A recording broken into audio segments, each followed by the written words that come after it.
On parle de votre métier en parlant de RP, mais RP ça peut désigner les relations presse et ça peut désigner aussi les relations publiques. Quelle est la différence entre les deux? Alors vous avez raison, effectivement, il y a les relations presse, les relations publiques. Les relations presse, ce sont des informations qu'on adresse aux médias, aux journalistes, sous forme de communiqués de presse, de dossiers de presse, de conférences de presse, d'événements.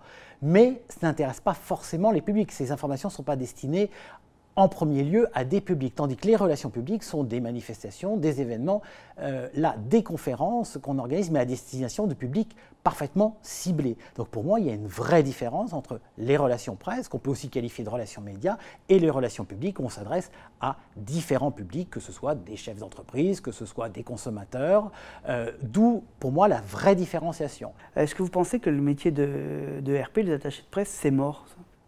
Alors, c'est pas mort complètement, mais c'est très chahuté. Pourquoi? Parce qu'il y a l'arrivée des nouveaux médias. On a affaire à des attachés de presse qui doivent changer aujourd'hui, qui doivent évoluer avec ces nouveaux médias, les nouvelles technologies, les réseaux sociaux.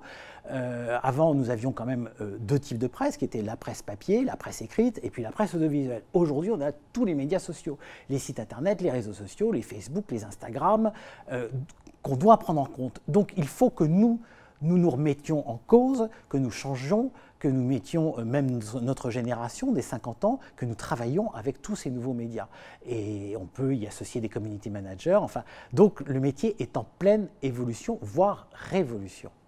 Ce métier, est-ce qu'il est adapté à tout type de société? Alors oui, les RP sont adaptés à tout type de société. Il y a deux catégories de sociétés. Les grandes entreprises qui, elles, vont faire appel à des relations presse, des relations publiques, mais aussi de la pub, de la promo ou du marketing direct.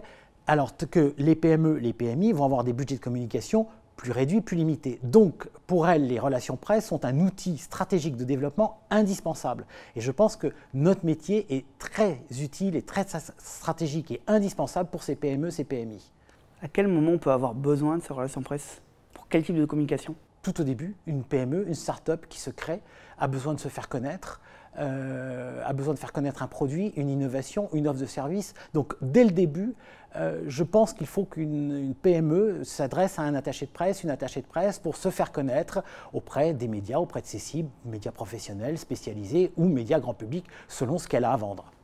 Souvent, les sociétés maintenant ont des postes en interne, des community managers qui leur servent à communiquer sur les réseaux sociaux. Est-ce que ça ne fait pas un peu doublon avec votre métier de RP? Alors, les deux métiers sont un peu à la même frontière, hein. La frontière est un peu commune. Un community manager, effectivement, va être dans l'interactivité, il va savoir manier les réseaux sociaux, mais il ne va pas forcément savoir toujours bien répondre et y apporter du contenu. Et je pense qu'aujourd'hui, les RP doivent apporter du contenu au community manager, que ce soit pour promouvoir un produit ou en termes de crise. Je veux dire, parfois, il y a des vrais messages à adopter, à construire, et ça, un community manager ne saura pas forcément le faire le mieux possible. Donc, c'est bien que les deux, les RP et le community management, travaillent ensemble. Et je pense que de plus en plus, il faut qu'on intègre des community managers dans nos agences. Parler de travailler ensemble, justement, comment on travaille avec ces RP quand on est client? Alors, là, j'ai un message à faire passer. Je voudrais que les clients, aujourd'hui, cessent de nous prendre pour des exécutants. Nous sommes des vrais partenaires, nous sommes des conseils stratégiques,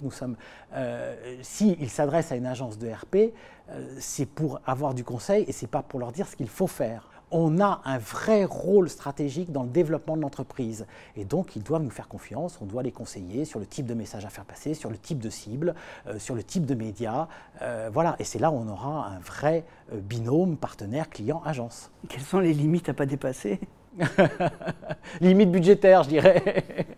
Non, mais surtout, par exemple, ne pas demander à relire un article. Je veux dire, à relire, si à partir du moment où on donne sa confiance, je veux dire, à un journaliste en lui accordant une interview, on le laisse, on ne lui demande pas de relire l'article.